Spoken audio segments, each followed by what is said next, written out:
My name is Damian Padilla. I work for the Philadelphia Anti-Drug, Anti-Violence Network, YVRP unit. YVRP stands for Youth Violence Reduction Partnership.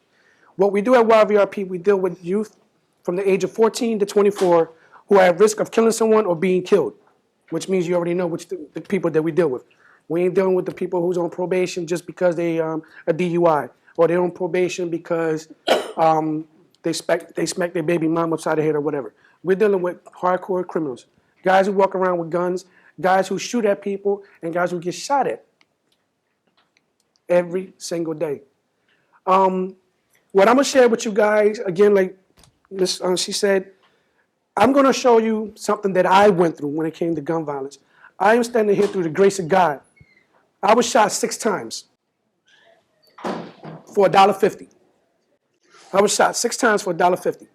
No reason at all. And I'm gonna show you all that. I'm gonna show you some graphic stuff, and I'm gonna keep the stuff real with you. I'm gonna show you what I thought felt as though in my heart, I took that negativity, what happened to me, and turned it into a positive thing, and try to show everybody, all the youth that we deal with, and the adults, what gun violence is. The real stuff, real gun violence. What could happen to you? What could happen to your little brothers and sisters? What could happen to your mom, your grandmom?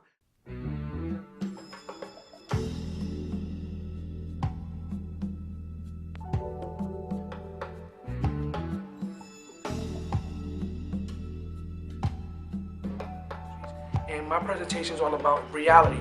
It's not what you see on HBO. It's not what you see on Cinemax. It's not what you see on Showtime. I'm showing you up close and personal reality.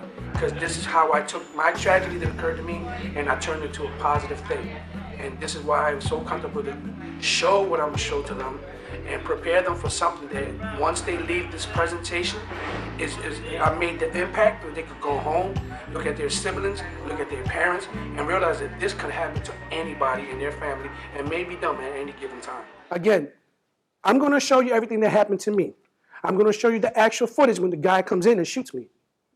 Okay, so those who might not have the stomach, like she said, you're more than welcome to get up. But I'm going to show you some other stuff just besides the shooting. I'm going to show you some other stuff that you're going to lose your mind on. Because I want to get into it. I want you guys to ask me questions. Because I feel comfortable. I feel as though what happened to me, I woke up one day, which I'm blessed to wake up one day because I was in a coma for 6.5 months. I was in the hospital for 1 year and 3 months. Okay? And there's people in here, sister, staff, other people know. And I'm going to show you at the end why I was in the hospital for that long. This man tried taking my life for $1.50. And I'm going to show you that $1.50 was not worth everything I went through. Okay? So let's get it rolling. Get those stomachs ready. Everybody ate breakfast this morning? It's important to me because it was a very tragic thing to me. It affected my family members. It affected the community I live in. It affected my children. And I don't want anybody to go through what I went through. It was a very hard time. Recovery was a hard time. And it was just very hard, and it's hard to see anybody go through what I went through. And people are going through it, and some make it, some don't.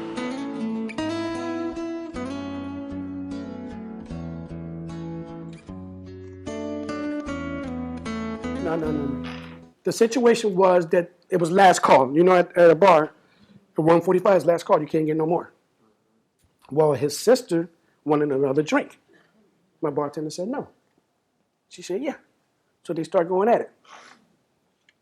Me, coming out of my other job, I was serving a warrant, a high priority warrant in Southwest Philadelphia. So I take my bulletproof vest off, leave it in the car. I go in the bar and see the situation. I go in, I intervene, and he felt as though, he ain't none of your business. Here, take that. It's between my sister and her, not you. What the hell are you getting involved with? This man happens to shoot me 6 times in 3.7 seconds flat. In a group range. He hit me. And he only was 3 feet away from me. Reached over. Gave me all 6.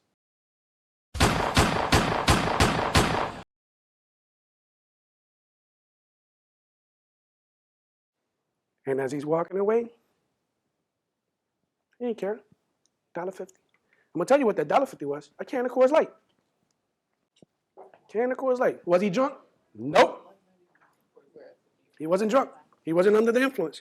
So when he went to court and tried to act like he didn't know what he was doing, that he blacked out, Sorry, buddy. At the place I was at, we got 18 cameras, and they caught that you ain't had not one drink when you came in and before you left or before you came in. So, yeah, it was at a bar. Place of business. Remember, 6 shots, 3.7 seconds flat. How many times he shot me there? One maybe could be twice. 2.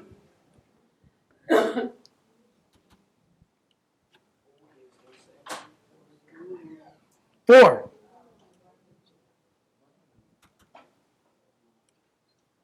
Six. Everybody just watching. You gotta want to do this job to really be effective to the community, to these kids. Because if you wake up in the morning and you just say, "Oh, just another day, let me just go out here and say hi and bye," then you're not doing. Not only you're not doing your job, but you're not saving that person. And we're not God. We're not here to save everybody, but we can assist to save you. We can try to save you if you just follow our lead. Because a lot of us come from this profession. A lot of us don't come from this profession, but we've been through it. So I always tell them, I've been 13, you've never been 41. So don't think that whatever I'm bringing to the table, take heed and govern yourself accordingly. Take this message that I'm giving you, take this help that I'm giving you, because if not, then what else can we do?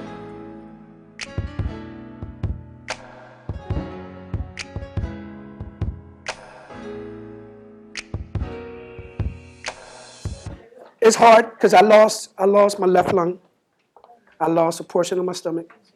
If you guys know how long your largest intestines are, I lost 1.5 feet of it. I had a colostomy for a year and 3 months.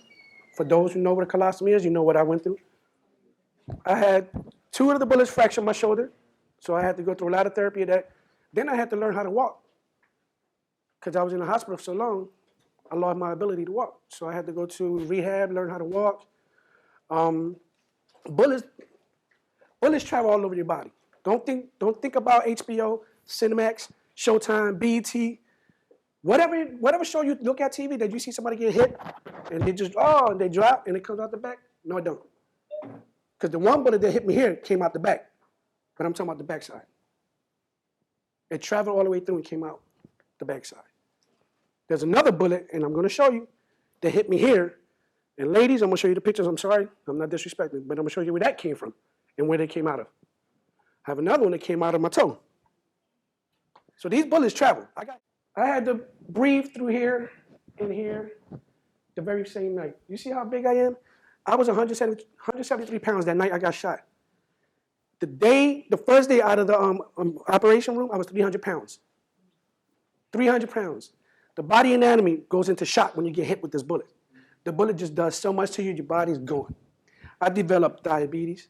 I developed high blood pressure, but I always had it. My sister tells you I eat a lot of salt. I even put salt on my bacon. But your body anatomy just changes from these bullets. It's crazy. It's real crazy. This is the first day I was in a coma. The very same night coming out the operation, they saved my life. I was actually, how can I say this? A lot of people thought that I was going to be brain dead or whatever, but I actually passed away for what? 17 minutes. 17 minutes. And the doctors worked on me. God came down and touched me and then allowed me to die. Because of gun violence. Thank you very much. You know how many machines I had on me? I had a trachea. I have 4 chest tubes. I had a colostomy, a feeding tube. I didn't eat a cheesesteak for a year and 3 months, people. I had a tube that was feeding me like just pudding, liquid, whatever. And you know what happened when I was finally saved through the grace of God and discharged from the hospital? What you think I ate? Cheesesteak. No, I didn't. I ate some rice and beans, some pork chops, some tortones, which is the fried plantains. Y'all know what I'm talking about. Some of y'all ate. Come on now. Let's keep it real. Let's keep it real. Y'all know what y'all ate. This right here is hair. When they removed my intestines and started operating to put a colostomy on me, they opened me up from here to where it says amen. All the way down. That is called a wound vac. Today, the doctors don't staple you and stitch you up anymore on an incision that big. You need this machine to suck your skin and your tissues together to seal you back up. This is the famous thing that I say, not one cheesesteak or pork chop could have went through there. Not one. I had to eat through this for a year and 3 months because of gun violence, because somebody wants to shoot me for no reason at all. All the other machines is ridiculous. That's the stuff that kept me alive.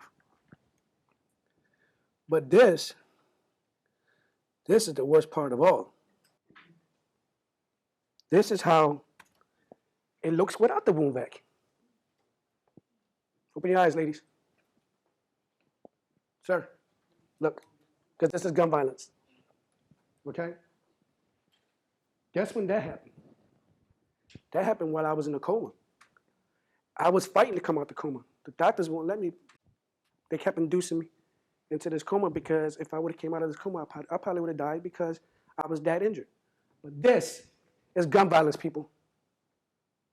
When I was in a coma, I coughed and my stomach went wide open. Wide open. That's gun violence. This is what happens when you play with guns or you get shot or anything else with it. But this was the worst thing in my entire life that I don't hope on anybody and wish on my worst enemy, even on the knucklehead who shot me. That right there is so embarrassing. It is so embarrassing. I'm going to tell you why. You know when you go to the bathroom, you know how you smell. But this right here, that's the real fumes coming out. That's the real stuff coming out. And then when I'm sitting in a meeting with my bosses, and this thing just, because you can't control it, it just goes on its own. And you're sitting in an important meeting with all these people in the panel, and you're sitting there with my bosses and everything, and all of a sudden you hear, and all eyes on me. I went to court for a youth partner. Got the district attorney here, the PO here. I'm next to the PO. The judge is right in front of where my boss is at. Oh, man. So I walk out the courtroom. At the time, we weren't able to take the company vehicles down there because we was in court. So I get on the L to come back. So guess what? Everybody in the damn L was looking at me and walking away from me. Oh, no, not because of the noise. The thing opened up. Yeah, so you could smell that one train. The people was walking out of that train, go to the next train. Oh, no, they had to go to the next train. Because you want to talk about funk. And mind you, I was only eating this. I was eating this. Imagine if I would have had that pork chop in me. Or that red, nice, medium well done steak. Tell me how that probably would have smelled. At the end, some of them come to me when I leave the actual room. A lot of them come out. A lot of them thank me. A lot of them, like last week, and she's my witness last week, one young lady was just like, she jumped on my shoulders and just started crying. And I thought that she knew of what happened to me because she knew the location where it occurred. So I got like a little bit alert, like I got a little bit scared because I thought either she knew the actual person who did this to me or it was a family member. But what ended up being is that she felt bad for me. She was thanking me for putting myself out there, showing all this, and trying to put out this message because she see her brother is out in the streets and she sees him going through what I went through. She actually sees her brother getting shot one of these days. So that affected her like a lot.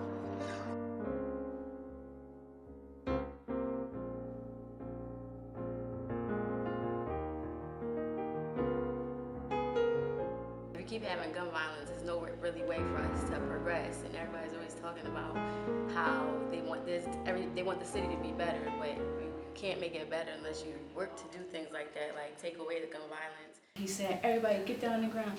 And what happened was, I couldn't get down. I was in a chair and I had my dog. And that scared me the most because she started barking and barking. He said, shut the dog up or I'm going to shoot you. And I was like, I can't. He got my dad on the ground. My mom was upstairs with my younger niece and my sister. And they was in a room playing, so they didn't really know what was going on. And upstairs he had my mom with gun buzzet, and he told her to get all your money, or like all the money that you can. He gave it to her. She gave it to him, and they ended up leaving. The guy that would have the gun to us downstairs. He ended up leaving after the first guy from downstairs, upstairs left. And it was a setup because it was, I'm right next to a deli, next door where a lot of people was out, and there was nobody outside at the time. So it just so happened that somebody came in and like opened the door, because we make sure the door is locked. It was around 9 o'clock. So it's kind of like made us scared or whatever. We ended up going to my sister's house around the corner, so. Yeah, so you experience a home invasion, which is happening a lot today, people. It's happening a lot. And unfortunately, I'm sorry to tell you, because of gun violence, they're shooting. They're not just robbing you and just letting you live. They're actually shooting you and finishing you off. I want them to take away literally every information I could probably give them and go home and share it with them so they could prevent it. It's all about prevention. I want them to, once we finish this presentation, I want them to take this home, share it with their family, share it with their little ones, because I'm quite sure that the age group that we're going to have today is going to be, they're going to have little siblings. And I want them to take this home and really tell them that they met somebody today, they met an agency today who was out here and willing to provide services and referrals, and to show them that gun violence is no joke. It's happening every day, it's happening in our community, it's happening in front of them. I actually wanted to show you how quick it was. A gunfight only takes less than 8 seconds. Even with the police department, not that stuff you see on TV, they be like, bah, bah, bah, bah, bah. No, don't. No, don't. Y'all see it today in the streets. Philly PD pulls out their gun, person pulls out a gun, shoot 7, 8 times, boom, it's over. Less than 10 seconds. But thank you very much for your attention. Please take heed and govern yourself accordingly. Take all this message that I'm giving you is for a purpose. Yes. Okay, this is coming from the heart. Yes. This is something that we're volunteering to do. Yes. Okay? So thank you very much for your attention.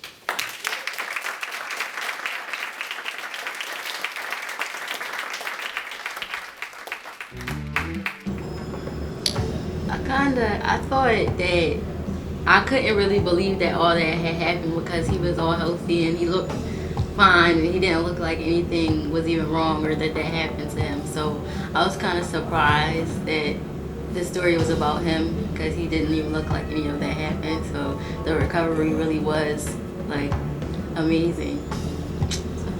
I just need for them to understand that they are worthy, much more worthy than what they think they are.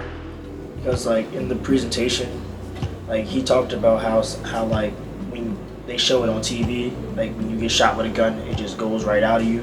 Like it's an in and out type situation. But he was saying that like every different bullet, it entered, but it like exited from a different spot and like places you wouldn't even imagine. So like it kind of shows you that TV really doesn't actually show like the reality of the situation. Whereas though like if it's real life and he survived it, he can actually tell you point by point of what happened. That was the perfect audience. They were very cooperative. They looked like they were really into it. They was taking the message well. They took the message well, because I really felt the positive feedback. It went extremely well. In my opinion, the most shocking thing is actually how he came out of it. Like the first thing that he said, he didn't want to like seek revenge, but he wanted to go to work. And that shows like his determination, that even though like getting out of the coma was half the battle, to the point of where since he got out the coma, now it's like, all right, it's time to put in work. It's time to go back to work and try to make his living for his family. And that's like, in my opinion, that's a real man. Everybody, put the guns down, chase their dream.